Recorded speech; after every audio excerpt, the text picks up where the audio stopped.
마가복음 16장 9절로 14절 말씀 같이 보겠습니다. 16장 9절로 14절 말씀은 우리 부활하신 예수님께서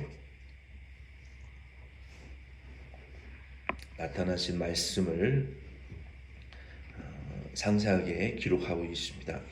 1절로 8절 말씀에 보면은 이 앞절의 내용에 보면은 예수님의 이 부활을 여성도들에게 증거하시고 천사가 예수 그리스도의 부활을 가서 제자들에게 알리라 전하라 라고 하신 말씀이 기록되어 있습니다. 예수님의 이 부활을 막달라 마리아에게 듣고 또 빈 무덤을 보았음에도 불구하고 이 여성도들도 믿지를 못했어요. 그 예수님의 부활이 믿겨지지가 않았고 또 그 부활이 정말 예수님이 부활한 것인지 이 시신을 누가 어떻게 옮긴 것인지 이런 의아함을 갖고 참 안타까움을 가지고 참 슬퍼했습니다. 이제 9절의 말씀에 보면은 이 부활의 기쁜 소식이 제자들에게 증거되는 것을 기록하고 있어요. 9절로 11절에 보면은 이 막달라 마리아가 최초로 부활하신 예수님을 보고 증거했습니다. 예수께서 안식 후 첫날 이른 아침에 살아나신 후 전에 7 귀신을 쫓아내어 주신 막달라 마리아에게 먼저 보이시니 마리아가 가서 예수와 함께하던 사람들이 슬퍼하며 울고 있는 중에 이 일을 알림해 그들은 예수께서 살아나셨다는 것과 마리아에게 보이셨다는 것을 듣고도 믿지 아니하니라. 막달라 마리아는 가장 먼저 예수님에게 향품을 드리고 또 예수님의 시신을 또 확인하기 위해서 무덤에 새벽에 일찍 갔는데 요한복음 20장 1절에 보면은 그때 부활하신 예수님을 처음으로 만나서 예수님께서 제자들에게 가서 이 부활의 소식을 갈릴리에 가서 만나자 그들에게 전하라라고 말씀하셨습니다. 그 명령을 듣고 이 막달라 마리아는 본문 말씀대로 예수와 함께 있던 자들, 제자들을 가리키고 또 이 다른 성도들을 가리켜요. 그들이 함께 모여서 예수님을 버린 것과 또 배반한 것, 예수님 잡히시고 고문당하시고 죽으실 때 십자가에서 예수님을 끝까지 지키지 못했다는 그런 정말 가슴 아픈 슬픔으로 두려움으로 함께 모여서 슬퍼하고 울고 있었어요. 그들 역시 예수님이 부활하셨다는 것을 3일이 지났지만 믿지 못했어요. 막달라 마리아가 이 부활의 소식을 전했습니다. 요한복음 20장 2절로 10절의 말씀에도 보면은 예수님이 살아나셨고 예수님이 나에게 부활하신 모습을 보여주셨다라는 이 복음을 전했음에도 불구하고 그 제자들과 성도들은 슬픔에 잠겨 있었기 때문에 그 소식을 믿지를 못했습니다. 그때에 요한복음 20장 9절 말씀에 보면은 그들은 성경에 그가 죽은 자 가운데서 다시 살아나야 하리라 하신 말씀을 아직 알지 못하더라라고 말하고 있어요. 예수님께서 이미 말씀하신 3번이나 예고하신 그 말씀을 이들은 여전히 믿지 못하고 있었습니다. 근데 그 중에 그러한 와중에 12절로 14절 말씀에 보면은 그 후에 그들 중 2 사람이 걸어서 시골로 갈 때에 예수께서 다른 모양으로 그들에게 나타나시니 2 사람이 거기 남은 제자에게 알렸으되 역시 믿지 아니하니라. 14절 말씀에 보면은 그 후에 11 제자가 음식 먹을 때에 예수께서 그들에게 나타나사 그들의 믿음 없는 것과 마음이 완악한 것을 꾸짖으시니 이는 자기가 살아난 것을 본 자들의 말을 믿지 아니하밀러라. 이 내용을 우리가 내일 함께 살펴보겠지만 14절 이하의 말씀은 이 마리아의 소식을 듣고도 믿지 않고 그 슬픔에 잠겨있던 그들, 그 부활의 소식을 믿지 않았어요. 그리고 이제 얼마 후의 시간이 지나서 각자의 집으로 제자들과 성도들도 이제 돌아갔겠죠. 근데 본문에 여기 10절, 11절 말씀에 12절, 13절 말씀에 보면은 여기 시골길을 향해서 집으로 돌아가던 그 두 제자의 모습이 기록이 되어 있습니다. 이 두 제자는 이 엠마오로 가는 두 제자예요. 누가복음 24장 13절 말씀에 보면 그들은 실망하고 몹시 좌절한 상태로 집으로 돌아가고 있던 엠마오로 가던 두 제자였습니다. 그때 예수님께서 이 두 제자에게 나타나셨어요. 이 내용이 누가복음 24장 13절로 45절 말씀에 보면은 상세하게 기록이 되어 있습니다. 이 두 제자는 이름은 기록되어 있지 않아요. 그 두 제자가 엠마오라고 하는 마을로 가면서 이 예수님이 지금 죽으신 것에 대해서 이야기를 서로 나누었어요. 그래서 둘이 서로 이 예수님의 이 죽으심과 이제 이 절망에 대해서 이야기를 계속 나누고 있었는데 그때 예수님께서 부활하신 예수님께서 그 두 제자들에게 나타나셨어요. 근데 16절 누가복음 24장 16절에 보면은 그들의 눈이 가려져서 그인 줄을 알아보지 못하거늘 예수님이 나타나셨는데 예수님인 줄을 알아보지를 못했어요. 그리고 예수님께서 너희들이 지금 주고받는 무슨 이야기를 하고 있느냐라고 이제 물어보셨습니다. 그때에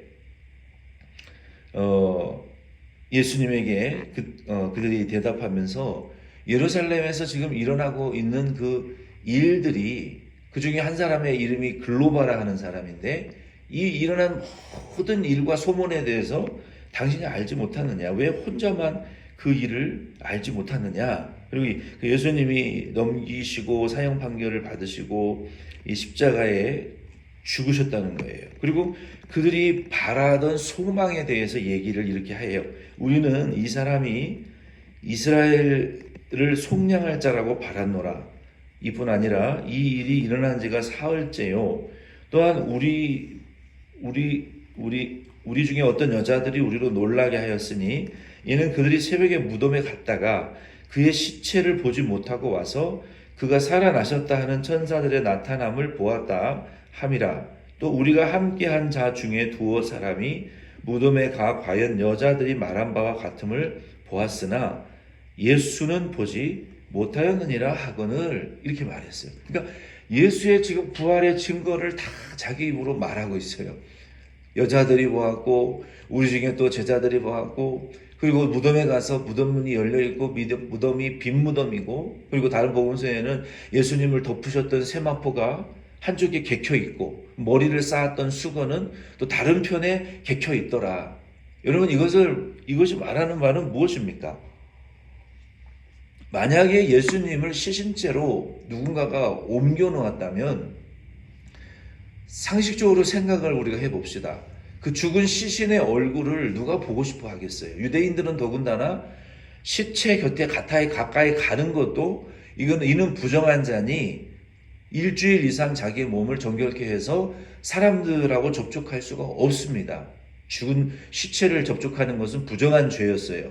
그런데 그 예수님의 죽은 시신을 옮길 때 누가 그 죽은 세마포를 벗기고 그리고 얼굴을 쌌던 그 두건을 벗겨놓고 그 죽은 시신의 얼굴을 보면서 누가 가져가려고 했겠냐는 거예요. 그런데 놀랍게도 성경에는 예수님을 덮었던 그 시신을 옷이 옆에 개켜져 있고 다른 편에 얼굴을 쌌던 두건이 놓여져 있더라라고 성경은 말하고 있어요. 그것은 예수님의 육신의 이 부활로 인하여 예수님 스스로 그 세마포를 벗으셨든지 그 세마포를 초월해서 예수님이 일어나셨든지 누가 시신을 가져간 것이 아니라 그것 자체가 부활의 증거인 거예요. 그리고 군인들은 다 놀라 자빠져 있고 도망갔고 사람의 힘으로 열 수 없는 무덤의 문이 열려져 있고 빈 무덤이라는 것은 그 예수님의 부활을 알리는 증거예요. 그리고 예수님의 부활을 증언받았다라고 하는 증언들이 있다는 것은 예수님이 십자가에 못 박혀 죽으시기 전에 가르치셨던 그 부활의 소식을 믿어야 되는데 이 제자들도 그것을 못 믿었다는 거예요. 그래서 그때 예수님께서 누가복음 24장 25절 말씀에 이르시되 이 미련하고 선지자들이 말한 모든 것을 마음에 더디 믿는 자들이요 그리스도가 이런 고난을 받고 자기의 영광에 들어가야 할 것이 아니냐 하시고 이에 모세와 모든 선지자의 글로 시작하여 모든 성경에 쓴 바 자기에 관한 것을 자세히 설명하시니라. 그들이 가는 마을에 가까이 가매 예수는 더 가려 하는 것 같이 하시니 그들이 강권하여 이르되 우리와 함께 유하사이다. 때가 더 저물어가고 날이 이미 기울었나이다. 하니 이에 그들이 함께 유하러 들어가시니 그들과 함께 음식 잡수실 때에 떡을 가지사 축사하시고 떼어 그들에게 주시니 그들의 눈이 밝아져 그인 줄 알아보더니 예수는 그들에게 보이지 아니하는지라. 그들이 서로 말하되 길에서 우리에게 말씀하시고 우리에게 성경을 풀어주실 때에 우리 속에서 마음이 뜨겁지 아니하더냐 하고 곧 그때로 일어나 예루살렘에 돌아가 보니 11 제자 및 그들과 함께한 자들이 모여 있어 말하기를 주께서 과연 살아나시고 시몬에게 보이셨다 하는지라. 두 사람도 길에서 된 일과 예수께서 떡을 떼심으로 자기들에게 알려주신 것을 말하더라. 이 제자가 예수 그리스도를 만나고 그들이 부활하신 예수님을 만나면서 선지자와 모세에 가르친 그 글을 다시 예수님이 깨우쳐 주셨어요. 그때 그들의 마음이 아주 뜨거워졌어요. 이 경험을 이 두 제자가 하고 그 부활의 주님을 11 제자들과 성도들에게 증거했다는 거예요. 이것은 단순한 사건이 아닙니다. 그리고 한 번 일어난 사건이 아니고 이 말씀을 우리에게 기록하신 이유는 우리가 주일날 교회 예배 모여서 드리고 기도하고 우리가 이 예배당에 모여서 함께 모이는데 우리가 이 안에 예수를 모시지 못하는 모임이 되면 의미가 없어요. 우리가 모여서 말씀을 들을 때 성령의 역사로 우리가 그 부활의 예수님으로 말미암아 우리의 마음이 뜨거워져야 돼요. 성령으로 우리의 마음이 말씀을 들을 때 말씀을 또 봉독하고 묵상하고 기도하고 찬양할 때 성령의 역사로 우리 안에 말씀이 예수의 살과 피가 성령으로 우리 안에 다시 재현되어지고 다시 그 은혜가 실현되어질 때 믿어질 때 우리 안에 이 성령의 뜨거운 역사들이 우리 안에 일어나야 됩니다. 그래서 우리도 모일 때마다 우리의 모임이 뜨거워야 되고 우리도 말씀을 들을 때 뜨거워야 되고 우리가 함께 모여 집회할 때마다 우리가 성령의 역사로 우리가 뜨거워져야 돼요. 그래야 우리 안에 두려움도 떨어져 나가고 우리 안에 있는 사람들과의 관계 속에서 오는 갈등과 고통도 우리가 해결할 수 있고 물질의 염려, 건강의 염려, 우리가 또 세상의 염려, 생활의 모든 염려들이 우리 안에 더 떨어져 나가고 우리 안에도 이 제자들과 같이 실망하고 정말 좌절하고 어떻게 해야 될지를 모르고 이 세상에서 방황하는 이 두 제자와 같은 우리의 삶에서 우리가 무엇을 위해서 살아야 될지를 발견하게 되고 이 제자들이 목적 없이 그냥 그 축 처진 어깨로 엠마오로 돌아가던 그 빈손으로 두려움으로 그 어둑어둑해지는 때에 돌아가던 그들에게 예수님이 나타나셨잖아요. 예수를 만났어요. 가슴이 뜨거워졌어요. 그리고 무엇을 전해야 될지를 깨달았어요. 사명을 받았단 말이에요. 인생의 목적이 생겼어요. 그리고 주님의 뜻이 무엇인지를 분명히 알았어요. 이 주님을 만나기 전에는 쓸데없는 걱정과 고통과 염려로 가득 차있던 자들이 그 염려와 고통과 염려를 싹 망각해버리고 무엇을 전해야 될지를 깨닫고 제자들을 향해서 달려갔죠.